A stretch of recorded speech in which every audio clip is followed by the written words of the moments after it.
Hello everybody. Today's topic is boundary surface. हालांकि it's a bit complicated kind of topic. Complicated इसलिए कह रहा हूं कि मैथमेटिकली कोई कॉम्प्लिकेशन नहीं है, पर इसका जो फिजिकल एस्पेक्ट है उसको समझने में थोड़ा सा कंफ्यूजन क्रिएट होता है. और after so many years of teaching मैं खुद ही बहुत समय बाद इस चीज़ को समझ पाया. पर एनीवे, अब चूंकि मैं इसको समझ पाया हूं तो मुझे लगता है कि मैं इसको समझा भी पाऊंगा. तो चलिए देखते हैं कि ये बाउंड्री सरफेस फ्लूइड डायनामिक्स में क्या है और इसके क्या कॉन्सेप्ट्स हैं. तो देखते हैं. मैं कहता हूं कि एक कोई फिजिकल कोई भी एक फिजिकल बाउंड्री ले लो. जैसे मैं बनाता हूं, मैं ये कहता हूं कि this is a physical boundary. Okay, ये एक फिजिकल बाउंड्री है विच इज नॉन परमिएबल, जिसमें से होके फ्लूइड पास नहीं हो रहा है. ठीक है, और इस साइड में सब तरफ ये फ्लूइड है, पूरा फ्लूइड भरा हुआ है. Okay fine. अब ये क्या है कि ये जो बाउंड्री है इसका जो डायरेक्शन है, डायरेक्शन हम समझते हैं, डायरेक्शन इसका हमेशा directly perpendicular to the boundary होता है. ठीक है, तो this is the direction of the boundary. इसको एन कैप से मैं डिनोट करूंगा. ठीक है, और मैं ये कहता हूं कि ये जो बाउंड्री है या ये जो भी सरफेस है इसका एक डायरेक्शन में, let me do it relatively simpler way. मैं कहता हूं कि इसका इसका जो मूविंग डायरेक्शन है इसका ये है, इस साइड. ठीक है, इसी तरीके से मैं कहता हूं कि फ्लूइड जो है वो किसी अलग डायरेक्शन में, जैसे से इस डायरेक्शन में चल रहा है. ठीक है, तो ये जो डायरेक्शन है जो कि बाउंड्री सरफेस का डायरेक्शन है, बाउंड्री सरफेस की वेलोसिटी है, इस वेलोसिटी को मैं u से डिनोट करता हूं. ठीक है, और ये जो वेलोसिटी है, ये जो कि फ्लूइड की वेलोसिटी है, इसको मैं q से डिनोट करता हूं. Is it okay? अब होता क्या है कि जब ये बाउंड्री सरफेस के बारे में जब भी हम बात करते हैं ना, तो ये ये एक्चुअली एक ऐसी फिजिकल कंडीशन है. ये बाउंड्री जो है ये एक ऐसी फिजिकल कंडीशन है जो कि हमारी इक्वेशन ऑफ कंटिन्यूटी को रिप्लेस करती है बेसिकली. ठीक है, इक्वेशन ऑफ कंटिन्यूटी कहां से आती है? Equation of continuity laminar flow के अलग अलग लेयर्स में फ्लो कर रहे हैं, उससे हम इक्वेशन ऑफ कंटिन्यूटी डिराइव करते हैं, इस चीज को मानते हैं. अब यहां पर क्या है, ये बाउंड्री सरफेस जो है ये उस इक्वेशन ऑफ कंटिन्यूटी को एक तरह से रिप्लेस कर देता है. और कैसे रिप्लेस करता है इसको देखते हैं. तो जब भी कोई फ्लूइड जो है किसी इम्परमिएबल या नॉन पोरस बाउंड्री सरफेस पर होता है, सो ऐसे में क्या होता है कि the velocity of the fluid particle at any point of the surface, मतलब किसी भी पॉइंट पर जो velocity of the fluid particle है, ये it can not be normal to the surface, क्योंकि ये तो इम्परमिएबल है, इसमें से पार हो ही नहीं सकता. तो कभी भी वेलोसिटी जो होगी ना, वो इस डायरेक्शन में या फिर ऊपर वाले डायरेक्शन में नहीं हो सकती. ये ध्यान रखना, इस या इस डायरेक्शन में कभी भी नहीं हो सकती. ये हमको ध्यान.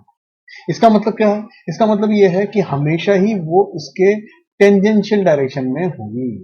यानी हमेशा जो वेलोसिटी होगी ना, वो इस सरफेस को जहां भी टच करेगी उसके टेंजेंशियल डायरेक्शन. तो चलिए अब हम थोड़ा सा मैथमेटिकल एस्पेक्ट भी इसका देखते हैं. मैं कहता हूं q with the velocity of the fluid and u with the velocity of the, ये u जो है it is velocity of the boundary surface and q with the velocity of the fluid. ठीक है, और n जो है it is the unit vector drawn perpendicular to the surface. Is that okay? और ये बाउंड्री सरफेस है. Let the equation of this boundary surface be f r t is equal to g, suppose. ठीक है, now अब चूंकि मैंने ये कहा कि जो रिलेटिव नॉर्मल वेलोसिटी है, यानी ये जो सरफेस है ना, ये भी मूव कर रहा है. जब ये भी मूव कर रहा है तो फ्लूइड की वेलोसिटी जो है वो इस सरफेस के कांटेक्ट पॉइंट पर नॉर्मल नहीं है, लेकिन एक रिलेटिव नॉर्मल वेलोसिटी जरूर है जो कि इस सरफेस के मूव करने के कारण से होती है। तो नेचुरली ये u का इस डायरेक्शन में कंपोनेंट क्या होगा, u डॉट n, और q का इसी डायरेक्शन में, यानी इसी डायरेक्शन में, n के डायरेक्शन में क्या कंपोनेंट होगा, that will be q dot n। Is that okay? और ये दोनों कंपोनेंट एक ही होंगे, ठीक है ना। इसका मतलब ये हुआ कि मैं इसको थोड़ा सा प्रॉपर वे में अगर लिखूं, इसको इधर ले जाऊं या इसको इधर ले जाऊं, ultimately I will get q minus u n cap is equal to 0, ठीक है, डॉट n कैप। ये सब डॉट प्रोडक्ट है, सब वेक्टर क्वांटिटीज है, ध्यान रखना है, ठीक है। तो इसका मतलब क्या हो गया, इसका मतलब ये हो गया कि भाई ये जो बाउंड्री है ना, ये बाउंड्री मूव कर रही है। यदि हम इस बाउंड्री को इस प्रकार से भी कह सकते हैं कि it is a dynamical boundary which is a boundary of the two contacting fluids, यानी कि इधर की तरफ एक तो है फ्लूइड नंबर 1 और इधर की तरफ है फ्लूइड नंबर 2, और ये दोनों इमिसिबल फ्लूइड है, मतलब दोनों आपस में मिलते नहीं है, दोनों के बीच में एक बाउंड्री बनी रहती है, ठीक है ना। यदि ऐसा है तो भाई सीधी सी बात है कि फ्लूइड इस फ्लूइड फ्लो के लिए एक बहुत इंपॉर्टेंट कंडीशन ये है कि फ्लूइड फ्लो में हमेशा ही जो प्रेशर है, ठीक है, that pressure must be continuous. जहां है सब जगह एक जैसा बना रहेगा, ठीक है, क्योंकि ये एक कंटिन्यूम है। फ्लूइड फ्लो क्या है, इट इज अ कंटिन्यूम। तो इसका मतलब प्रेशर भी जो है वो इस boundary through out the boundary continuous बना रहेगा।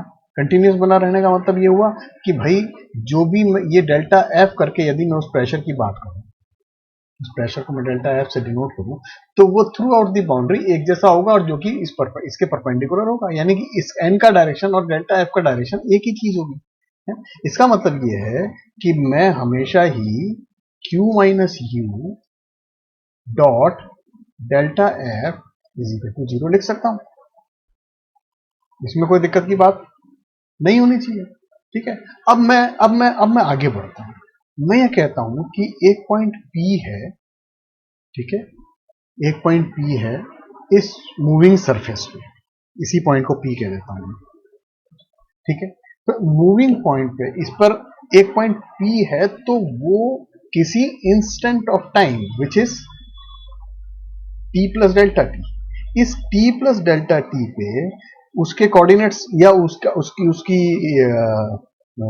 उसकी पोजीशन क्या होगी, उसकी पोजीशन नेचुरली मैं F R T is equal to 0 से डिनोट करूंगा ना, है। तो t plus delta T time पर क्या हो जाएगी, ये हो जाएगी F R plus delta R T plus delta T is equal to 0। अब ये डिनोट करेगी, ठीक है। अब मैं ये कह रहा हूं कि ये जो चीज है, ये जो फंक्शन है, ठीक है, इस फंक्शन को मैं टेलर्स थ्योरम से एक्सपेंड करता हूं। तो टेलर्स थ्योरम से एक्सपेंड करने पर मेरे पास क्या आएगा, एक तो यही की यही चीज एफ आर टी, ठीक है, और प्लस अब एक चेंज आ रहा है आर में, तो delta R del F by del R, plus एक चेंज आ रहा है डेल्टा टी का, तो delta T del F by delta T, ठीक है। Is that okay? चलो मैं इसको थोड़ा सा डिफरेंशिएट कर दूं जिससे आपको कंफ्यूजन नहीं हो समझने में, राइट। नाउ तो भाई ये जो लिखा, एक बात ध्यान से देखिए कि F R T is equal to 0, ये तो इक्वेशन सेटिस्फाई होती है, इसलिए ये तो खत्म हो गया। मेरे पास बचा delta R del F by del R plus delta T del F by del T is equal to 0। ये जो चीज है, दिस वन, ये जो चीज है, ये क्या हो जाएगी, ये आप ध्यान से अगर देखें तो ये हो जाएगी हमारी डेल्टा आर और ये डेल एफ, डेल एफ ही तो है, del F by del R, ठीक है, plus delta T del F by del T is equal to 0, ठीक है। मैंने इसको और थोड़ा सा इम्प्रूव वे में लिखा, तो मैंने इसको लिखा del F by del T plus ये जो चीज हो गई ये हो गई delta R by delta T और डेल एफ इक्वल टू 0, कोई दिक्कत, डॉट, ठीक है। तो ये जो इक्वेशन आई, ये इक्वेशन, ये जो रिलेशन है, इस रिलेशन में del R by del T क्या चीज है? Del R by del T actually velocity है, ठीक है, ये वेलोसिटी है। इसका मतलब मैं जो है ये इसको कैसे लिख सकता हूं? इसको मैं लिख सकता हूं del F by del T plus ये क्या चीज हो गई, इट विल बी, इसको u del F is equal to 0 ऐसे ही लिख सकता हूं, कोई दिक्कत की बात नहीं अगर बाउंड्री सरफेस की बात हो रही है तो। इसी तरीके से अगर फ्लूइड की बात हो रही है तो del F by del T plus Q dot, sorry,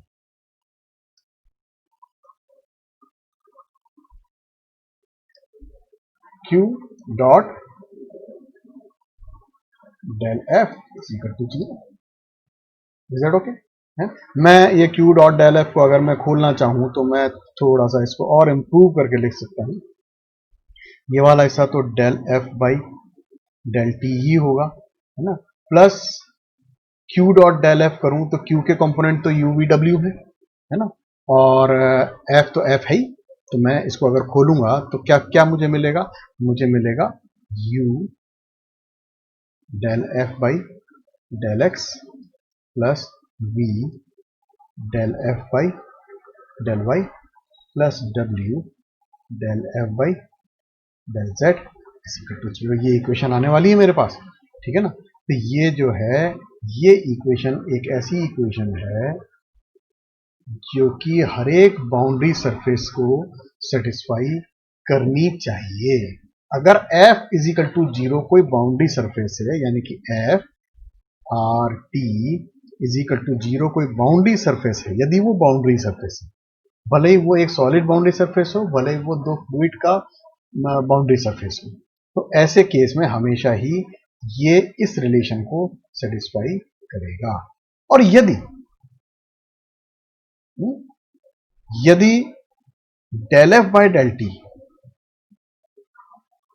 is equal to 0 हो, इसका मतलब क्या हो गया कि f जो है वो t के साथ चेंज नहीं हो रहा है, it means the surface is at rest, ठीक है। तो यदि ऐसा है कि सरफेस एट रेस्ट, तो ऐसे केस में जो बाउंड्री सरफेस होगा that boundary surface is a solid boundary surface, ठीक है।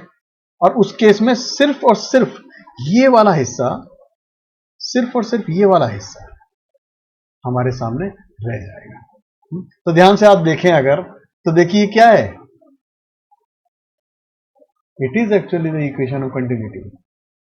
तो बाउंड्री सरफेस जो है वो इक्वेशन ऑफ कंटिन्यूटी को रिप्लेस कर रहा है अल्टीमेटली, ठीक है ना। और अगर हम आगे बात करें तो नॉर्मल वेलोसिटी की अगर हम बात करते हैं तो जो नॉर्मल वेलोसिटी होगी वो उसको कैसे डिनोट कर रहे हैं हम? u डॉट एन से, u डॉट एन, और n का डायरेक्शन क्या है? जो कि डेल्टा एफ का डायरेक्शन है। इसका मतलब मैं इसको लिख सकता हूं u डॉट डेल्टा एफ, लेकिन डायरेक्शन की बात करिए ना तो यूनिट डायरेक्शन होगा, इज दैट ओके? तो इसका मतलब क्या होगा? इसका मतलब होगा ये एक तो नेगेटिव डायरेक्शन में होगा, क्योंकि जब जैसे जैसे सरफेस आगे बढ़ता है वेलोसिटी कम होती है, ठीक है ना। तो ये नेगेटिव डायरेक्शन में होगा और इट विल बी ऊपर तो क्या हो जाएगा? Delta F by delta T, ठीक है। ये कहां से आई? समझ में आई बात? ये कहां से आई बात? ये जो चीज है ये आई अपनी, अगर हम पिछले हिस्से में जाएं तो हम देखेंगे, देखिए ये चीज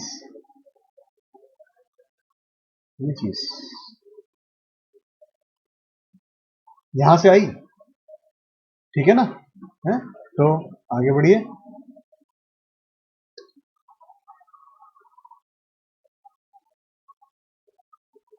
del F by del T आ गया। नीचे वाला हिस्सा क्या हुआ? नीचे वाला हिस्सा हुआ del F by del X square plus del F by del Y square plus del F by del Z square. ठीक है, ये हमारी normal velocity of the boundary है। ठीक है, तो ये पूरा का पूरा जो है अल्टीमेटली ये जो चीज है ये पूरा बाउंड्री सरफेस का एक बेसिक आइडिया था। ठीक है, ये बाउंड्री सरफेस हमारे आगे हम फ्लूइड डायनामिक्स जब पढ़ते हैं तो हमको ये वाली कॉन्सेप्ट बहुत जगह पर काम आता है। ठीक है, तो आज के लिए इतना ही। अब नेक्स्ट लेक्चर में हम कुछ एग्जाम्पल्स देखेंगे और ये कोशिश करेंगे समझने की कि ये जो कॉन्सेप्ट्स हैं उन एग्जाम्पल्स में किस तरीके से अप्लाई होंगे। ठीक है, so until then take care, और इस चीज को दोबारा से एक बार देखिएगा और ध्यान से पढ़ के समझने की कोशिश कीजिएगा। और कोई चीज समझ में नहीं आती हो तो नीचे कमेंट बॉक्स में आप कमेंट करके हमें बताइएगा, ताकि हम जब भी उस कमेंट को देखें हम उसको रेक्टिफाई करने की कोशिश करें अपने अगले वीडियोस के लिए। ठीक है, so all the best and take care.